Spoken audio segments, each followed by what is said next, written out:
Well, everybody, what can I say? This is a very weird time that we're all living in. Millions of people have been laid off. Maybe you listening to this. Maybe, certainly somebody you know. Certainly somebody you know has been filing for unemployment. One of the strangest. This is the weirdest. I can't even. I just was thinking that my grandfather, rest his soul, passed away in November.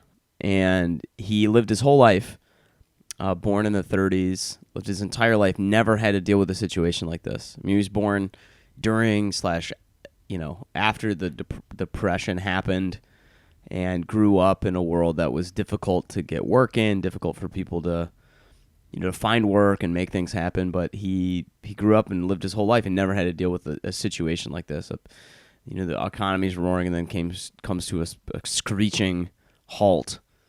All within really like a week, 10-day period of time. It's crazy to think about. It sounds like it's some kind of dystopian, soft science fiction novel.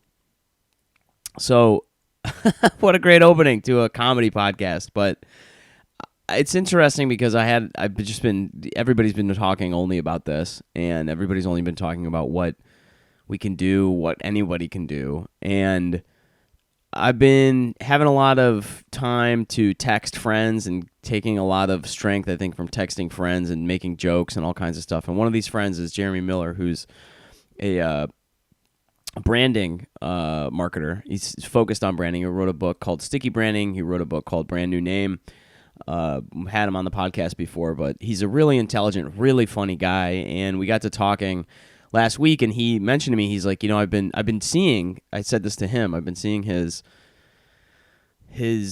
crisis messaging on LinkedIn, and it's been really good. And he mentioned to me, well, it's actually been really resonating. I've been picking up a lot of clients, which is great. And not to say that to make you jealous of him, but that led to us going, well, we should probably talk about it, because he's been picking clients up during a time when really the rest of us have been struggling. And it's not like he hasn't been struggling either. He makes it very clear he's been working like 16-hour days to make this happen.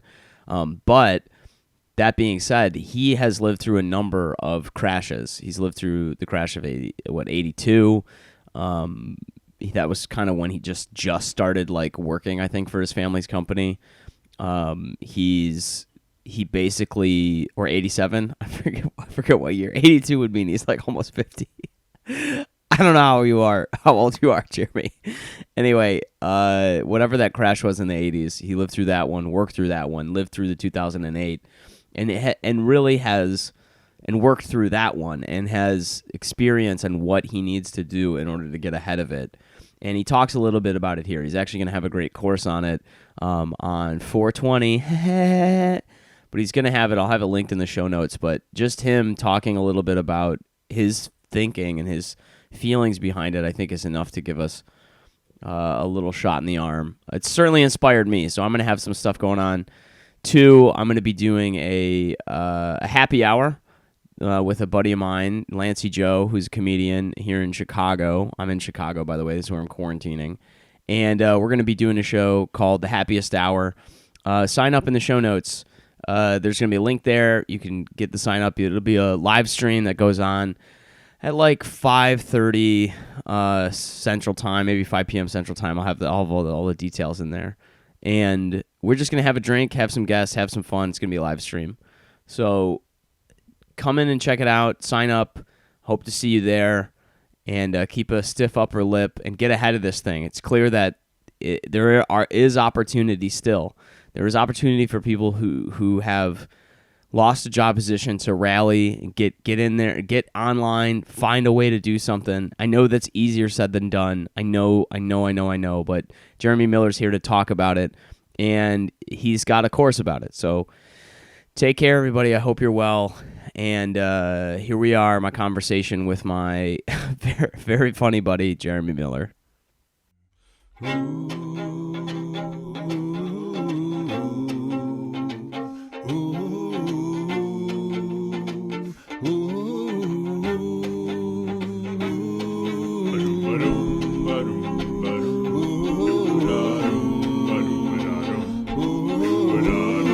Yo, buddy. How's it going? It's going okay. I've got my Scotch drink here next to me. Very good. What are you drinking? I pardon me. I've got the Traverse City Whiskey Company's whiskey, along with a little bit of Viking Blot mead that I've mixed in, and then I tossed in some Ghosted maple syrup. So So, you're doing full on cocktails over there. oh yeah, dude, I've got. Do you think I would not get on this phone call without a fancy drink in my hand, Mister Miller? Have you ever read the book Death and Co? I've been to Death and Co. So which one? The one in New York? I live around the corner from it. Oh man, I love that place. So have you seen their cocktail book? I've seen their cocktail book in their restaurant. Yeah. Oh my gosh, it's like the cocktail Bible. Like my liquor collection now is larger than it humanly should be because I tried to make so many of the drinks in that book. Oh my gosh, dude. My unofficial older brother, which is a whole other story. He lives in Boulder, Colorado, and that guy has the most like liquors and spirits and mixers and things that you wouldn't even have. From the far corners of the earth, I feel like this guy's collected them. And you walk into his apartment and you're like, "Are you like a drink, Rod?" See, that's the way it's got to be. But then you get really snobby. Like I'll go and order like an old fashioned or something. And I'll be like, seriously, that's how you make that thing? It's like the easiest drink in the world. You can't even stir properly. Come on now. Yeah, I feel like if you're a really big cocktail snob, you can get away with it though. Like you message me. I think it's not just cocktails with you though too. You like a good glass of wine, I feel like. Yeah, yeah. I like it. Oh, I like everything wet, but but yeah, my alcohol budget Nothing is to a read little into there. It's medicine, man. It's medicine. Yeah. But yeah, my alcohol. My wife doesn't drink, so she's like, "Yeah, you need to curb this a little. Like this is a little unrealistic." That's so funny, Jeremy. My fiance doesn't really drink either. Oh my But you god. walk into my house and like the liquor cabinet is better stocked than the average bar you walk into, and I'm slowly. So my thing is, I'm slowly building up a wine cellar right now, Oh yeah. and so because I'm stupid and my wine palate keeps going up, I've had to limit myself. So I buy one or two stupid bottles a month, and then I just like store them. Well, I feel honestly that's not a bad way to just go about it. My dad has a wine cellar in his house in northern Michigan. He's also got a vineyard. I don't know if I told you about this. He's got a vineyard No. in his yard. And he has calculated he has exactly enough space for enough grapes to make wine for himself for 1 year.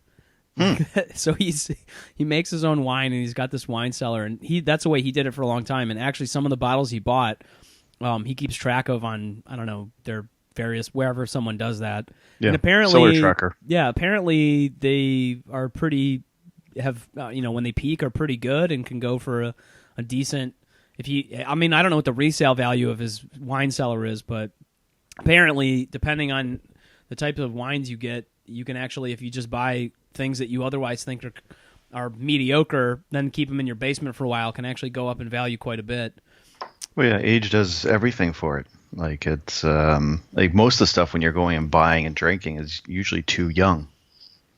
Yeah, it's a lot of it's meant to be kept for a while. I only drink $3 Chuck from Trader Joe's, so I used to be And then your fancy mezcal margaritas. Oh yeah, I messaged you about that. I made one of those the other day. You can't get mezcal in Canada, or in Ontario at least. I get all of mine in the U.S. You can't get it. You can't get it in Ontario, really? Yeah, our I don't know, maybe the Canadian NAFTA thing's not working for us, but like our tequila mezcal options are just atrocious. Like you can't buy Don Julio, what's that, 1870? Or, Yeah. I think it's 18, like the tall bottle. Like you can't get that here. Wow. Clase Azul, the Clase Azul, like the Reposado is like 260 a bottle now. What? Yeah, Oh my God, man! and then I mean, there's zero mezcal. Like the mezcal consumption rate in the United States is just nuts right now. Like I discovered it. I went out with this woman who I'm close friends with in Austin, Texas, and she was like, we need to go to this mezcal bar, and it was this tiny joint. Literally, it is a bar within a bar. Like there's a bar.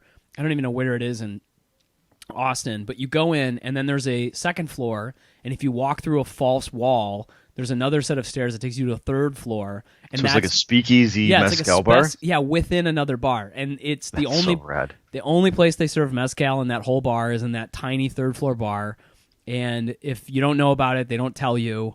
And that was the first time I had mezcal, and it was unbelievable. And it's Good stuff is so interesting. It'll rival Scotch. Yeah. That was exactly my. I mean, and I grew up in a Scottish family, so like we just drew. That's what everybody grew up. When I was 6 and I was sick, my grandmother would make me a hot toddy with Scotch in it. Like that's the way they, just always drank it, and it was really, there was a lot of flavors, super good. So mezcal's kind of been the thing, but it's difficult. I mean, it's expensive and challenging sometimes to even get in the States because it's like they make it in such small batches in these different, strange Mexican towns. That Yeah, you've gotta do your homework. When I'm in New York, I always go to Astor's, and they usually have decent options there. This is good to talk about because I feel like in the COVID crisis, everybody is just at home drinking. So when this thing started, people were like rushing out to get toilet paper, and one of my clients was like, "Toilet paper, wine? I'm gonna have my kids home for 3 weeks." Like, no, we need all the wine. Yeah, or longer. Wine, good wine, crappy wine. I don't care what it is. How else are we gonna make it through here? My dad has just been every single day. All he does is text photos of him, whatever drink he's made, to like. He's got. This is talk about a baby boomer type thing. He's got this text messaging list of like 30 people that he sends this message to like every day. To tell him what he's drinking? Yeah. Like That's awesome. Just 30 different people text, and then they'll all text back what they're drinking. But it's kind of, I don't know, like the thing I'm a little bit freaked out about now is like going into the liquor store and like, because I can't do that shopping run quickly. So like that's the one thing that I'm kind of like, do I really want to do this? So I like stock up, and then I'm like, damn it, I drank it all this week. What am I going to do? These turning into harder choices. There's somebody posted on Reddit the other day. There's an image of like it said like it's from the UK, and it was something like the corner near my recycling bins this morning, and it really was just a massive amount of bags and open bottles, and like just everybody in the neighborhood was, after a week of being home and doing nothing in the UK, like we're just finally dumping all their. They're getting rid. Oh my God! Do you have the term Frosh 15? No. What is it? Oh, freshman 15. Freshman. Okay, so Frosh week was his first week of school first, but freshman 15. Yeah, we're gonna have the COVID-19. Oh my gosh, man! The COVID-19, the 19. Like I'm really working on there, like crushing a ball of wine every day or so. It's just like, yeah, and I haven't been to I'm trying to do like home CrossFit, but like I'm half-assing that at best. So like I've been to the gym in weeks, and I'm just like, I'm going to be chubby fresh at the end of this thing. I was just talking to a friend of mine before this, and I'll talk about that in a second because it's relevant to the conversation. I think we'll probably end up having, but. She was complaining that she was like, I haven't done any exercise in days. Like, what is my life becoming? And it's so funny because I was like, dude, we're all stuck inside. Like, you don't need to worry about. Like, I'm trying my best. My fiance is a yoga instructor. She's actually in the other room right now taking some remote instruction classes and doing a whole bunch of yoga. So every day we've been doing different exercises and stuff, which has been great. It's kind of like I've been quarantined with a professional what personal trainer or whatever. But Well, I saw your handstands. I was like, geez, like look at you. Like, were you gonna put your shirt on upside down next? yeah, right, man. Thanks. I did. I've been trying to do. I've been doing what I called the 50 100 200, or the 5 10 20, which is every hour for 9 hours. So at the top and bottom. So for 10 sets a day, I've been trying to do 5 handstand push-ups, 10 pistol squats, 5 on each leg, and then 20 push-ups. And I did that last week until finally one day I was like, I can't do this anymore. And I did that since the quarantine started. Like, so it's been And like, you're doing that every hour? it's been like 2.5 weeks. Yeah, for 9 hours. So typically from 8 a.m. until 5 p.m. I'll do it every hour, and so that's like 10 sets basically. And now it's just too easy for you, so you gotta have to like double it. No, I burnt out. It was the opposite. I finally got to a point where I was like, I just need to take a few days off. Like, So a buddy of mine said the same thing. So he's got ruptured vertebrae in like the top spine just from action sports and living a rough life, just all that kind of stuff. yeah, just being a kick-ass bro, it sounds like. Yeah, like, and he's like he manages his stress through working out. So he has his kids every other week, and so the weeks off, he's by himself. He can't work. He's a realtor, so he's like he has nothing to do. So he does like 4 wads a day, and Oh my God. and now like all of his like spine issues have like gone through the roof, and he's like, yeah, and I'm on the bench already. Oh no. Like Yeah, this he'll is do why- this is he was dangers doing of overtraining. yeah, like the CrossFit workout Murph. Mm-hmm. That was his morning workout for 5 days in a row with a weighted vest. Oh my God, dude! What? He would start that out, and then he would do other stuff. Like he'd go to like the beach and find like a rock and do like 100 burpee box jumps onto a rock just for shits and giggles. I'm like, you know what I did? I stared at my computer for 16 hours and drank wine for a few hours in the middle of that. Oh my God, man! Like a Murph every day. What? And for the listener to understand, a Murph is a CrossFit benchmark workout. You can look it up. It's like everybody's heard of it. It's like a hero WOD, and you run a mile, you do 50 pull-ups. Oh no, pardon me, 100 pull-ups, 200 push-ups, and then 300 air squats. And then you run another mile. And this dude is doing it with a weighted vest on, which some crazy people do.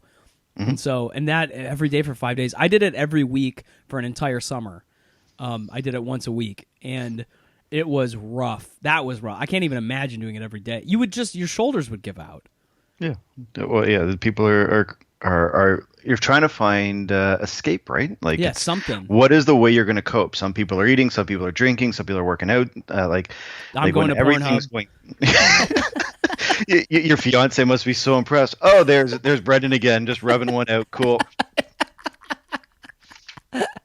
Just rolling her eyes. Yeah, she's like, and that's the guy I'm going to be marrying. Oh, great, he's sticky again. He's sticky again. I wanted something I knew I could do every day. So, oh my God, man, this whole situation has been crazy. The conversation I had with it's actually really apropos because like what prompted me to, first of all, I've been wanting to jump on another recording session with you for a while. I just have nothing but a great time talking to you, even when we text or when we just have calls or whatever. It's just a ton of fun. Jeremy, you're just a really fun guy to chat with. And I can see why so many people call your 1-900 number. But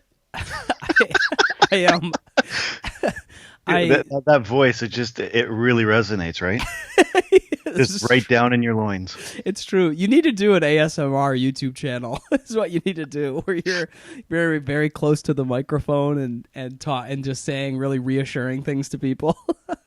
But so you just confused. What does ASMR stand for? I feel like I'm very ignorant right now. Ooh, what does ASMR stand for? Hold on, it's audio something. ASMR meaning. But what is it? What does it actually stand for? This is This is So I'm learning the things that you do in your spare time. This is Oh wait, pretty here we go. Autonomous sensory meridian response. Okay, so it's a really complicated acronym. Autonomous sensory meridian response. Basically, it means it, but the effect is that you feel this strange sensation because there are like audio recordings of people saying things really softly and really close to the microphone, and it like causes people to have physical sensations when they do that. So you have a voice. Your reassuring voice can what lure people to sleep. While you say that's your YouTube channel. So is this why Billie Eilish is so popular? Dude, I don't understand what William Eilish does. He's a kid I just don't know anything about or what his music's about. I'm kidding, of course. I know Billie is a she or they. I'm not sure what Billie identifies as. I don't know. At that age, it's gender neutral. I couldn't name one thing that Billie Eilish has done. I know that Billie Eilish is really at that age. It's gender neutral. that just registered in my brain. Dude, that was a slow burn punchline. Well, thank you for coming here from LinkedIn. I will be sending in my resignation. So what I was going to say though is like the ASMR stuff. You should check into doing a channel. You can record really close to the mic. Probably get a lot of followers really quickly. But the greater point that of would this, be the way to do consulting services is just reach a whole new market of people. Yeah, this is what's happening during COVID-19. Just by very softly and reassuringly describing it. But just what also led to me wanting to do this is we were talking the other day and you were like, dude, my crisis, branding and messaging during this time has really been yielding a lot of, people have really been paying attention. I've been getting some new clients and stuff. And that like blew my mind. I was like, of course, Jeremy Miller in the middle of a crisis would be growing his business. So I was like, dude, we got to get you on here because people are freaking out. Like the call I just had before this was a friend of mine who is a very talented woman. She does and she's a stand-up comic. So almost all of her, dates have completely gone. The world is kind of changing and stuff. But one of the things you said the other day, when I think we were texting, was you were like, there's a lot of opportunity for people to do other things now, and I think that's actually really the case. Like there is maybe one area of growth is no longer possible, but there is a potential to do something else somewhere else. So you've kind of been exploring that, and I guess I kind of wanted to hear your take on. Your messaging shifted really quickly on LinkedIn, and I'm kind of amazed you were able to do it that quickly and respond that quickly. And it doesn't surprise me that people have responded to it, but I just kind of wanted to get on and talk a little further about that and what you're seeing and what you kind of meant when you were saying that there's opportunity for other people. Sure. Well, I think the first thing to do is just to frame my background on that, because I have this sixth sense when it comes to recessions. And part of that's because my parents ran a recruiting agency growing up. So I can tell you in vivid detail what every recession starting with 1989 was like, because that's when it sucked. So when your childhood and critical moments in your life are shaped by downturns in the economy, you get this sixth sense to it. And when I joined my family's business back in 2004, we were coming out of the recession after 9/11 and all the stuff that happened in the early 2000s. And my first thinking, or when we came into when I joined the company, we knew the next recession was coming. We didn't know when, but we were thinking of those contingency plans. And so we had actually built a plan. And when 2008 happened, the recession that happened after that market meltdown, we responded with equal speed and aggression. And in that period, when we should have cratered, with the unemployment rate peaked at that point at 676,000 in the U.S., our business grew. And in recruiting? In recruiting. Wow. And the way we did that was by rapidly shifting to find new markets and new areas for need, and really going after it proactively. And what happened with COVID, so March 12th is when the announcements in North America started that they were going to start locking down. So between March 13th, that Friday through to the Tuesday, all of our consulting clients started really shifting to do the standard COVID-19 communication, that crisis communication, to say, we're still open for business. Our people are remote. This is how we're doing safety. Yep. But by Tuesday, Wednesday, the first week of this, the layoffs had already started. Yep. And businesses were really responding. And what I saw was that this is really a seismic shift, and you got to get ahead of it really quickly, because if retail's closed, if your supply chain's screwed up, if these opportunities are closing, we have no idea when they're going to come back. And realistically, it's probably a year. Yeah. So if that's the case, how are you going to replace that revenue? You can act now or you can act later, but either way, you're going to have to act. So we just started to hammer on this message of how do you recession-proof your business, and using everything that I've learned over my career is what we started to apply. And so in some ways, I feel like I've spent my whole career preparing for this moment. And so what we do today is help business owners and companies find and identify new customers and revenue streams. And in this moment in time, I think there is just immense need. Everybody is going through the same thing. What's different today compared to any previous recession, probably going back to just World War II, it is a collective shared experience. Every person, every company in the entire world is going through the same thing. Yeah. And so we all feel the same anxiety. We all feel the same stress. We all see the pain. And so my question, comment to every person is, how can you be extremely helpful right now? What can you do? What, in terms of your products, your services, your expertise, what can you do to help somebody else out? And that's really the path forward. It's not what you sold in February. It's what can you do right now to be generous and kind and helpful, and not giving all your stuff away for free, but just being proactive. Because if this is a year and a half of the fucking, which is really what I'm calling this thing, then what are you going to hold on? How are you going to do this? You gotta explain what the fucking is, because I hadn't heard that term before you said it, and now I find myself texting it to all kinds of different people. So the fucking is a meme that goes on when you're having a great day, and then all of a sudden, like, you step in dog poo and everything else in your entire day is ruined, or something happens and the rest of your glorious moment is shot. And the economy and everything was firing on all cylinders. We were all fat, dumb, and happy, making tons of money. And then the fucking happens, which is coronavirus, and everything is busted now. Yeah, dude, this is definitely the fucking. Like, there's no other description I've got for this. So when the fucking happens, what are you going to do about it is really what the message is for today. Well, this is interesting because I feel like comedians are kind of uniquely in this situation, in the sense that, like, every comic I know has been laid low. Like, all of their dates are gone, as contract workers, it's really difficult. I mean, aside from maybe the fact that, depending on where you are in the world, your government may or may not be trying to help you, or to at least some degree help you, stay afloat during this kind of time. But, like, it's really interesting because, like, there's not a lot of people just really kind of don't know what to do. So the call I had right before this was, a friend was like, I feel this has been the most unique situation. So I feel both overwhelmed and like I can't do anything at the same time, which I think is, like, kind of fascinating. Is, like, there's a lot of, I was even starting to feel this way slightly, because I'm like, dude, I'm at home, so it doesn't feel like I can do anything. But at the same time, there's so much shit that I feel like I have to do. Like, I got to do something. I got to be on Facebook. I got to be on LinkedIn. I got to be on Twitter. I got to be on all this kind of stuff.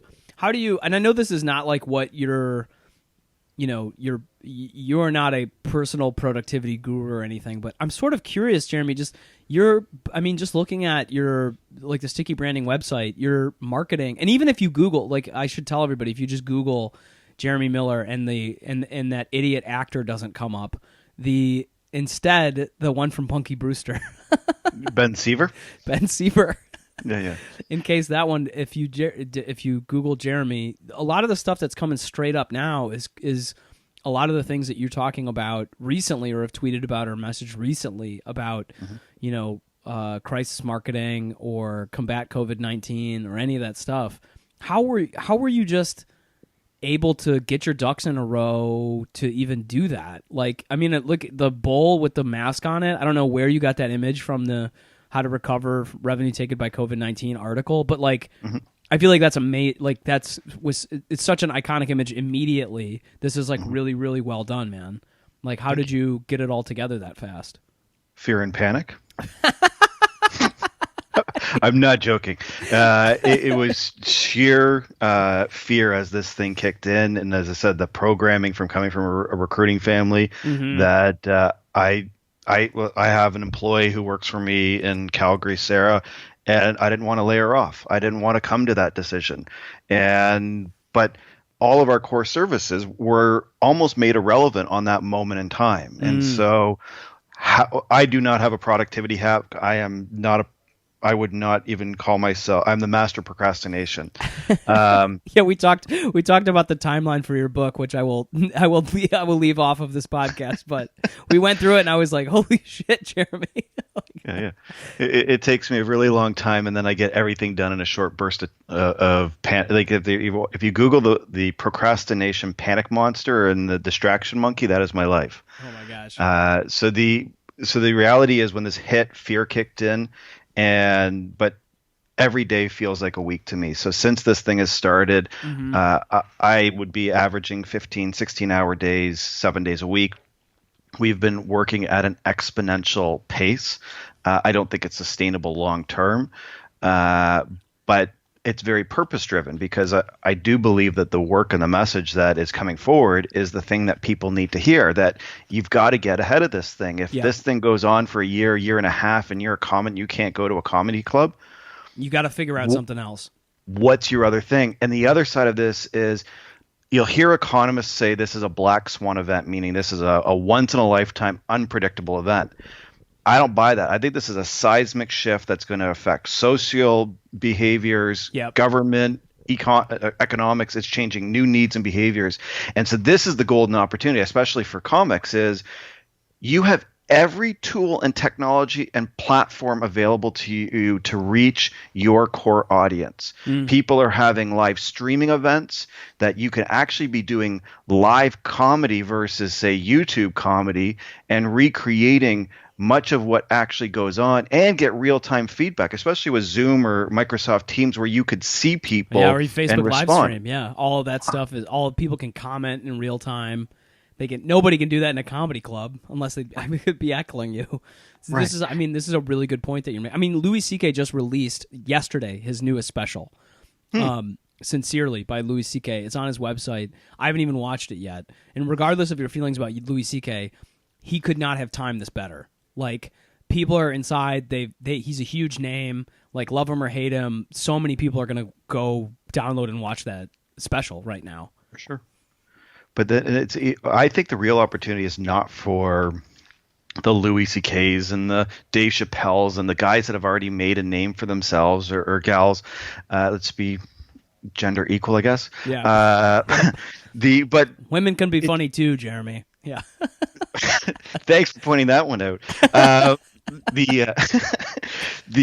the opportunity, I think, is for the people that are going to innovate right now. How do you connect with your audience in a unique way? If you think of some of the comics that rose to stardom using YouTube and not even entering a comedy club, there's great examples of that. So I think there is this moment in time where you can ask the question, how can I bring comfort and laughter to people that really, really need it right now?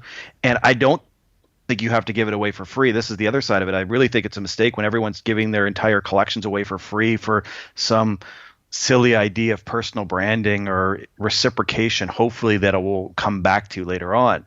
I think you can actually charge for these services, especially with live experiences. So there's the value of, say, a short snippet on YouTube or on Facebook Live. But if you can create an experience, think of like on St. Patrick's Day, when Dropkick Murphys hold a live streaming concert with a gazillion followers. Like, it was something they did for free, but they blazed a trail to demonstrate the power of what you can do to connect with people right now. I mean, I feel like that's a real, like, a buddy of mine. I think a good way to think about this, a good friend of mine who's a comedian started doing. He just did, I think last week, a few days into the crisis, did 24 hours of live streaming where he just called people, interviewed them, and was on 24 hours on Facebook, like live streaming, talking, and he literally just had a Venmo me. It was the Lancey Joe on Venmo show. That's what he called it. And it was just the whole show just had his Venmo address right up on the front of it.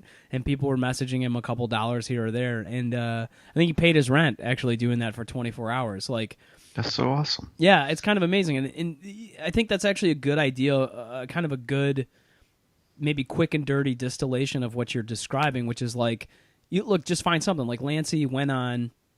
I should actually have Lancey on this show to talk about that. He's a recurring guest also, but he's a comedian who, I mean, that's a great example. Like, look, I'm doing something. I'm not even gonna. I can charge you. You can watch it or not, but the opportunity to pay me is there with a couple of bucks. And he got enough people watching over that amount of time who kicked in $5 here and there that he was able to basically pay his rent doing that. Like, and that's kind of exactly what you're saying, which is just, what do I have available? What can I do with it? How can I go at this problem right now in a way that solves in the immediate what my core opportunity is to help people? Because I feel like, not to spitball too hard here, but I feel like, if you're thinking about, and this is me maybe reminding myself of this also, if you're thinking about what your profession is in terms of how that helps your life, you're thinking about it wrong. Like, you're existing to provide value to somebody else, and comedy exists to provide levity, relieve tension, help people have a good time. And if you can't do that on stage doing it for other people, you can find another way to do it with the resources you have in front of you. I feel like we're all Tony Stark in the cave right now, building our little Iron Man suit to like come out and be stronger after this thing. Yeah, and that isn't that exciting.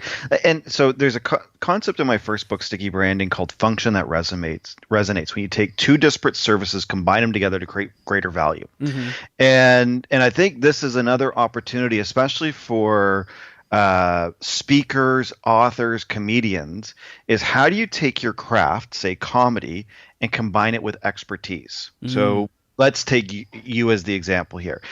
You are a brilliant comic in one side of your life, but you're also a brilliant sales trainer and business development expert on the other side of your life. Right now, in this moment in time, for companies, digital marketing is largely not working. People are like, the channels are all overloaded. They're bombarded with content. So lead generation's plummeted. The other thing is, if you look at Maslow's hierarchy of needs, it's like we've squished everyone down the triangle into psychological and safety issues. Yep. And so the most effective way to sell services right now is by picking up the phone and speaking to people. And I spoke to a sales training firm last week, and they said that the connection rate of getting access to executive decision makers has gone up by 40% in the last 3 weeks. Oh, yeah. I've noticed that, too, just in the day job. I've had to do a lot more cold calls because we were going to have hire a team, couldn't do it, didn't want to do it while we're all remotely working. And so I've been pushed back into doing basically what I've done, what I did for 10 years ago for sales. But I've also noticed that people are more willing to pick up the phone. I have to admit that getting the meetings has been slightly challenging, but just getting people on the phone is the first step, and a lot of them have actually been answering. So I feel like just anecdotally I can say that's true. So imagine this. So this is where the crisis marketing model really fits in, is how do you be really helpful? What can you do to sell? What products and services do you have to sell, and then how do you get it to the right people at the right time? Well, what happens if you were to combine comedy and sales training to teach people how to gain executive access? Because they need to sell new services they've never had before. So, for example, maybe this is for comedians, teaching them how to, rather than trying to get money from their fans, how to get sponsors. And you could put together a course. It could be coaching. It could be different things, but you're combining these expertise. And this is, I think, the kind of innovation we need to think through.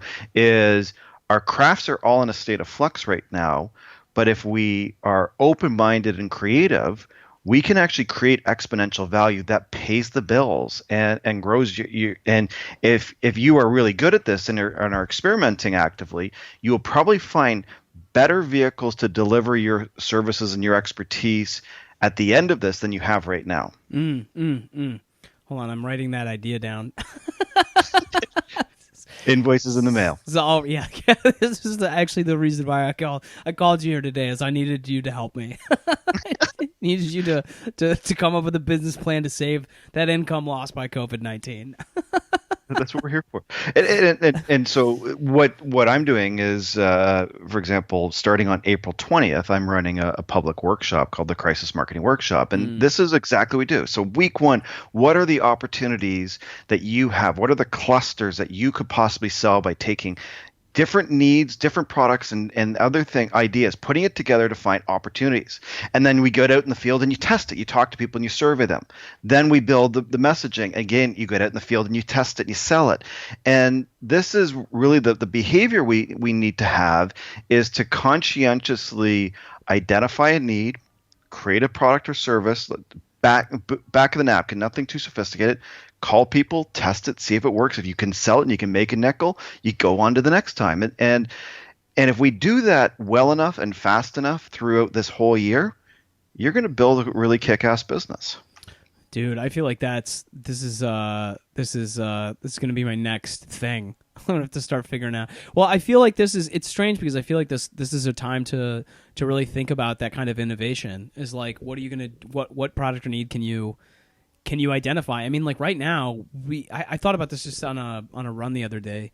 There are so many people right now who are, I mean, a huge problem that exists is just like, what are we going to do with all these people right now? Like, what are we going to do what are you going to do to get groceries sold people? What are you going to do to, like, all of this stuff exists in the immediate, and there's people who are already solving those problems. Like, there's just, the world suddenly got a ton of more problems, and somebody's going to have to solve them. Like, that's an opportunity right there. And most of these, there's big problems, like how do you get your groceries? I think the problem that every lady is going to be focused. I know I am. How do you get your hair cut and not look like a homeless person in another month? It's going to be so weird in a month when everybody comes out of this. They're all gonna have big beards and ridiculous haircuts. Like I think actually a really funny comedy series would be giving self-help home haircuts. Self-help home haircuts. Teach people how to do that, and then have the before and after pictures. That'd be pretty awesome. Yeah, I could call up a hairstylist to Zoom meeting into my home while I attempt to cut my own hair, and they tell me what to do. yeah, or like beard trimmings. Hopefully, you don't lose a nostril. Oh my gosh, yeah, this beard. I still have this ridiculous beard. I got to get rid of it, man. It's I don't know. I think you got to go for a year, quite frankly. Well, they said the CDC says I got to wear a mask every time I go outside, so I feel like I gotta. I don't know how well it fits over this this beard. Well, these are first world problems, but it's true. I guess the point I want to make before we lose it is there's big problems and there's mundane problems. Both have value to solve. Wait, where do you think, it's just this is super interesting. I feel like this is going to be your next book, man, because this is such a solid set of ideas that I feel like it's really, and the fact that you've been through now, this is now your third giant recession that I'm getting very old in my at this old age of 43. It's starting to catch up with me. You're right. You're like, I feel like there's a lot of wisdom in there. But I feel like, where do you think people go wrong on this? Because do you think, just from your anecdotal experience, I notice, like, I mean, I see comedians doing some stuff. I see people creating things, but I kind of feel like most people are in this, like, yeah, we'll just see what this looks like when it blows over attitude. Like, I think and that's the biggest mistake you can make, yeah, hands down. yeah. So here's my question for each and every person on this, especially to business owners. Do you have enough cash to make it to June? Do you have enough cash to make it to September? Do you have enough cash to make it to January? So if all things stay equal right now, or even are slow recoveries, it's all about cash flow. So if you don't have enough, if you're not like a Kardashian with banks full of cash and you can't ride this out, I know I can't, then act, because you don't want to be blown all your savings, have blown up credit cards, and then have to act. That is not a good place to be in. So get ahead of it is the first thing. And then the second thing is, don't be a douche. I am so tired of these market, and everyone's seeing it. Like, they're sending out the marketing and the Facebook posts and everything saying, we're open and available during coronavirus, and we can offer the following services. And we don't mean this to come across as opportunistic or icky, but we're just here to help.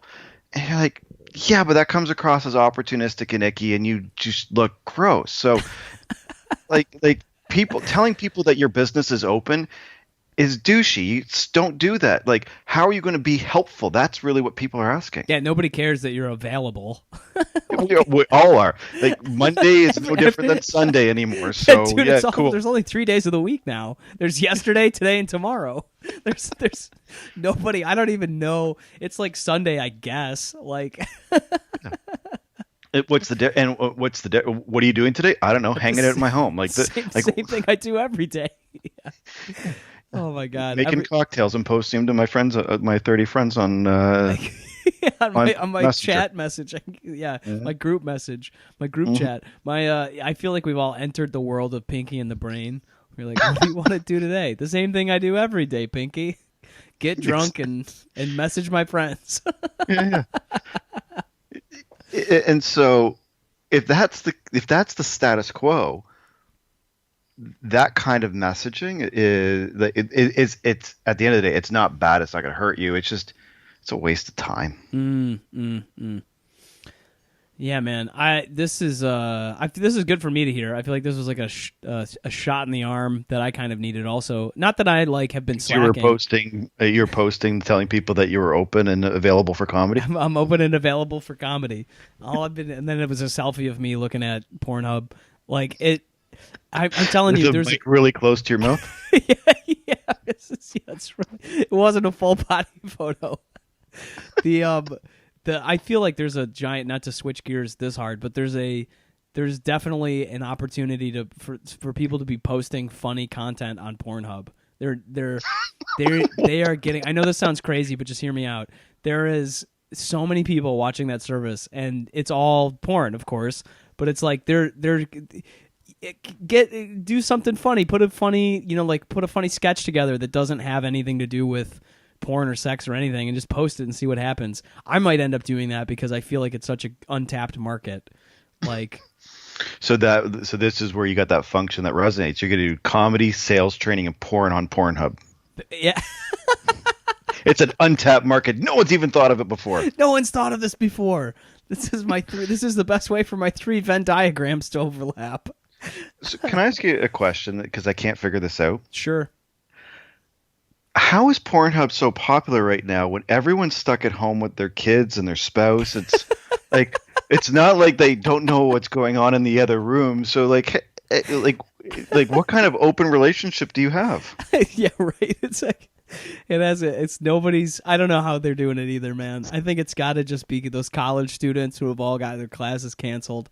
I think that's the whole thing that's keeping it going right now, because nobody's God help you if you're by yourself in your own apartment during this entire thing. I feel like, well, then it's just gonna look like a joystick at the end of it. Yeah, it's just, I don't know, man. They did premium service for free for a year. For a month because of this. That's how I knew this was a real crisis. Like, because I thought, oh my God, this is like, I can't believe now I know the world's really coming apart if Pornhub is like, fuck it, we'll give you our service for free. Was that a corporate social responsibility? This is their way of giving back? They can certify they're a 501c3 after this. So I don't understand this whole free thing. It really does blow my mind Yeah, that let's talk about like that because I know this is a solid principle of yours. well, so I'll give you an example. So my dad is a photography junkie, and he pays for a ton of training and courses every year. And one of the schools he followed put their whole library up for free, say this is our way of giving back. And so he went, "Ah, wicked," and he downloaded all the courses, and he's like, "Cool, thank you very much. Don't need to buy from you again." Oh yeah. And that's an extreme case, but the thing is, most people are giving stuff away because they think there will be reciprocation. It will build my brand, it will build my following, and people will remember it and they'll come back and pay me later. No, they won't, because everyone's giving stuff away for free. Everyone's got content overload, and no one can remember what they did 2 days ago because in the coronavirus, every day is the same. So you yeah. have no idea what you did yesterday or what you watched other than you were killing hours. So I just think it's so dumb that everyone's giving stuff away for free, thinking that will make them money later when what they need to do is make money now. What do you think? So, what do you think they should do? Should they be? It should embed it in an offer. This is just return to like what good marketing principles or something. Is that like I'm gonna put together an offer and put that out there? Like because I think that I can see where you're going with this because it feels like the offering it for free is an incomplete offer in the sense that in a real offer you would go, I'm giving you this in exchange for that. But in this situation, you're going, I'm giving this in exchange for a question mark. I hope something comes back to me. Like you're kind of just leaving. It's like leaving candy outside your door, or on Halloween or something. Except you're doing it every day with your most precious assets. So yeah, I mean, like what do you think it is? I think one thing is you can't necessarily charge what you did before the crisis. So discounting and offering deals or promo codes, like having, if you're in e-commerce, maybe you charge for shipping and you waive that now, and maybe you're not making as much profit, but at least you're getting stuff out the door. And the same thing for content is maybe you offer someone a 75% discount, but at least you're getting a transaction that you can use to grow with. They've had to make intent to buy. And so what is it that you can sell? And if your core products and your core content isn't of value right now, then what would be the content that's going to be of value? This goes back to we keep coming back to the same thing. How can you be really helpful and present in a moment that's shared by all right now? And people do, as much as people don't have a lot of money, if you can create opportunities for them to value whatever they're investing in it, I think that makes a lot of sense. I think it makes a ton of sense.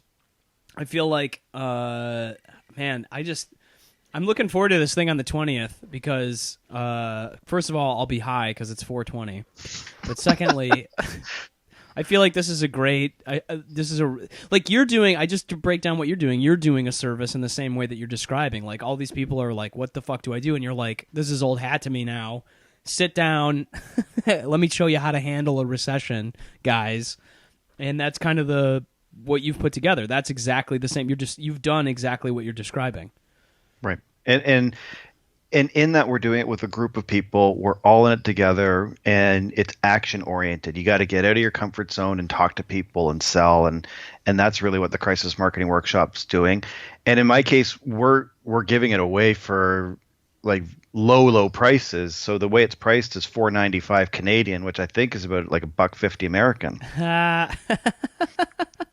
No, it's like $350, but it's trying to price things at a way that is high value, and it's not going to break the bank because typically someone wouldn't be able to call and engage Sticky Branding for consulting services. So the question that we wrestle with is, how do we make this stuff really widely accessible? And we'll try it, and if it's successful, we'll do it again. If it's mediocre, we'll think about it and retool. And if it fails, then so be it. We gave it a good effort, and you move forward with it. In this case, I know it's going to be successful because we've already got the critical mass, and so that's great. But I went into this fully aware that, you know what, timing may be off. We might need to do this again in June when people are ready and more receptive. No, but they're receptive now. Fine. Yeah. Yeah. So this is how many? Can I ask you how many signups you have, or how many people are attending the class? Is that too cavalier of a question in this? With small numbers right now, so we're looking around 15, and just slowly growing from there. Yeah, but those 15 are gonna fucking hit the marketplace hard with their ideas, man. I feel like this is I think this is great. I think people should sign up for it. I have the link, the stickybranding.com/crisis-marketing link in here because I'm reading it as we're going through here. This is really cool, Jeremy, admittedly. Thank you. I think it's amazing that you just have this much energy and I don't know how you have this much energy. Well, fear is a great motivator, but it's also purpose. Like I really do believe that this is an opportunity for people to rise up. And I think we have to rise up just on the simple needs that you and I are essentially small business owners, and no one's giving us a bailout. So if we don't stand up to what we have to do right now, it's going to be a really awful year. But if we do this work right now, just imagine when the market starts to rocket back, what would look like, say, next year, the opportunities that we could create. Then, yeah, are going to be huge. I've noticed this. Yeah, that's a huge point to make, which is like you don't just. I mean, one, it's not just about survival, but it's about holding hard to what you can keep your hands on, and then once everything starts clearing out, you're really going to be in a better opportunity to do more then. I mean, especially if you have purpose, that's pretty solid. Mm-hmm. And so everyone, if everyone follows, like this sounds egotistical, but it's not really meant that way. It's follow my lead, get out and act fast, be proactive, find ways to create value. And you'll find that this is actually really meaningful work, especially when you look at this. Like before this crisis, I would look at my work very much as being in the ideas business and being enraptured by ideas. Now it's in the purpose business of how do we help companies and people find new customers and sources of revenue stolen by COVID-19. Well, I mean, like it's a heck of a purpose, dude. I mean, outside of this, I feel like what else have you? I mean, you don't have any time. Have you been streaming anything on Netflix, or have you been watching anything? I did last night after you told me to watch Dave Chappelle's Mark Twain special. Oh, it's good, right? Yeah, it was fantastic. Well, he's such a savant comedian, and how I didn't realize how early he started. Yeah, he was 14, I think. He beat me by his mom taking him to comedy clubs. Like, how awesome is that? He beat me by 2 years. I was 16 when I started doing stand up, so that'll probably it'll be another 2 years before I get my Mark Twain award. Is the Netflix special coming out in June? The Netflix special is coming out in yeah. I don't know. They might have delayed its release schedule due to COVID-19. We're still working on the year, but it's a June. It's a June sometime. Oh my god, that's so funny. He's amazing. What do you say is the if you're gonna watch just one comedy special right now, what's the one to watch? Honestly, I think that okay, so if you're listening to this and you haven't listened to it, you need to go listen to Dave Chappelle's Sticks and Stones. It's his most recent one outside of the winning the Mark Twain Award, but it's just so well done. It's like it addresses a lot of things that were happening sort of in culture right before COVID-19. I mean, it's amazing to me how coronavirus has changed like so much of the conversation. So many things. It feels like so many things have changed in such a short period of time. It's going to be, I'll tell you what, Jeremy, and this is actually something that's kind of been motivating me, is like, it's going to be very interesting to see what comedy is like after this. That the number of comedians who, like Joe Rogan said it on his podcast, he's like, most comedians who are active haven't not done stand-up in more than like a week, maybe 2 weeks at the most, since they started doing stand-up. And that's true of me, is like, I mean, when I really started getting into doing stand-up, I never went more than, the longest time I went would be like a few months, because I would be like in a place where I physically couldn't do it because there was like no show, or, I had all my time was like strapped really hard by doing something else. And literally every comedian is in that circumstance right now. And it's so strange to me because whatever we're like when we come out of this is going to be a really fascinating to see what happens to the actual stagecraft performance, and it's going to be interesting to see what happens to a lot of the like habits and things that people have built over this period of time, because there's probably going to be another. I mean, look, we might start coming out of this into May, but it will probably be until the summertime before many people are allowed to get back together in large groups of people, or even longer. I mean, who knows what that's going to look like? But it's going to be you got to fascinating. forecast social distancing is going to be influencing the popularity of group venues like a comedy club. Oh yeah, And I think that to me is my number one concern of the craft is how quickly do people return to that medium in terms of an audience perspective? And if people are not returning to that medium, is there an alternative? How else can you perform? what else can you do? How else can you perform? What other places can you where do these skills and talents translate? Where are other people consuming this media from? How can I start to participate in that situation, in whatever that form looks like? Like that's going to be, and then the people who, I mean, and those are different. I just thought about this morning. Those are different skills, maybe.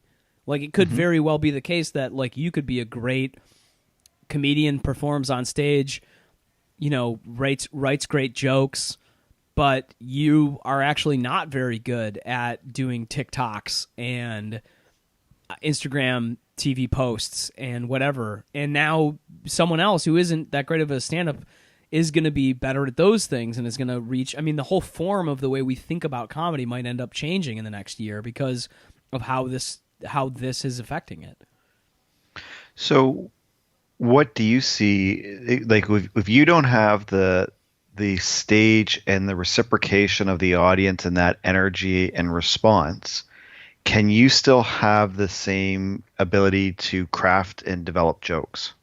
Yes. I mean, I think that, well, that's a good question. I think that getting in front of audiences and trying jokes out is the way that most jokes are refined. Mm-hmm. I think that other people have tried things like Twitter. A lot of people do it on Twitter. They write on Twitter a lot. Mm-hmm. A lot of people do it on Facebook. I've always been the kind of comedian that needs to get in front of a group of people and work the joke out a lot by going in front of a bunch of different audiences. So this is challenging me to be like, well, how good of a joke writer are you? And it's funny, actually, because even though I've been doing comedy such a long time, I've never really thought of myself as a good joke writer. I think I'm a good comedian, but I'm not quite a good joke writer. And I started going through this process of writing 10 jokes a day since the beginning of the year. And now I'm in a position where I'm like, well, this is really, now you got to really tighten up. You got to really tighten up your material. You got to try writing really hard, really good jokes that you really like, and maybe get resonance on social media, and then put those later into some kind of performance. But I think that, sometimes it's a process of just saying them out loud. So I don't know. I guess the answer to that question is I'm kind of trying to find my way through it a little bit. One of the things I haven't seen yet, but I think would be interesting is so for example, I'm seeing a lot of like cocktail hours or people getting together in social type of settings on like Zoom or Microsoft Teams, and you'll have like 10, 20, 30 people there. Like this evening, for example, my CrossFit gym does a wine tasting thing every Sunday. So you got like 50 people that will show up on a Zoom meeting, basically, and one person is facilitating the whole thing, and you got all these little pictures and windows of people participating. And I would wonder, from a comedy perspective, if you put together like a webinar or a live type of meeting, but you don't record it, and you work your material with live audiences, and maybe even put a voting or rating system in there, because you can watch in real time if people are laughing or not. Oh yeah. And then if that experience is really positive, and say once a week we come in and we tune in to see Brendan and 3 other friends each do, say, 7-minute bits, and it's like a 25, 30-minute experience. That'd be kind of cool. Like then you're live, you get to see it, you get to work on your material. Sometimes it'll work, sometimes it doesn't work, but Well, then you're taking yourself to a whole new audience. yeah, this video, this link on LinkedIn will be accompanied by a form that you can fill out if you want to join the comedy happy hour that I'll be putting together. Yeah, like every Sunday at 4:30, come see Rafe Cortez and friends. Yeah, Rafe and friends. Callbacks to previous episodes the conquistadors. But I don't know. Like, it could be just a dumb idea, but it's where can we create experiences using the technology that we have? And I think if all we're doing is Instagram Live and Instagram Stories and TikTok, we're not necessarily playing to our strengths. Because the problem is, if you're really good at a 30-second joke experience and you can capture someone, great. But say you're a storyteller. If you look at like a Jim Jeffries or Patton Oswalt, like they're storytellers. They're not going to give you a TikTok type of experience. Yeah, it's funny. I thought of Patton just the other day, where I thought, I've never seen Patton do a TikTok, and I think it's for exactly that reason. It's just not his medium. No, and but if Mike Birbiglia a year or so ago was doing like one-man show type of experience. a whole show that was just one story. Yeah, Like that like, could we? This is it's new world. You don't know if you can monetize it, but you got time on your side and you have attention available. I think this is a great idea. Actually, I think I'm going to do that this week. You'll see it. So when I push this episode and then you share it, I'm going to rely on you for getting some of the people going. Okay. Signed up to this. I actually think doing it on LinkedIn will be a great idea. People needed some relief, so and it's actually not a bad place to go for it. We've been on here for an hour, man. I'm going to link to your the crisis marketing on this, and for the price, I think it's actually great. I think that, especially just based on the value that I've gotten out of this conversation, I look forward to the invoice that I'm going to receive, because it's just clear, it's super worth it. Well, that's the benefit of bringing people on your pod, right? I guess so, man. Anytime. I always love chatting with you, dude. It's a lot of fun, and let's you can expect. I'll add you to the group with my dad, where he sends out messages of what he's drinking every day. I've got your drinks, so I'll throw on mine. I want to see what he's got to say. That's so funny. We'll get our Death and Co drinks going. Death and Co drinks. Death and COVID drinks. Jeez. The number of COVID jokes that we're going to hear for the next year. Yeah, we're a bunch of COVIDiots over here telling these jokes back and forth. Jeremy, thanks for coming on, man. Hey, my pleasure. Always a fun time to chat. Yeah, good talking to you, dude. Take it easy.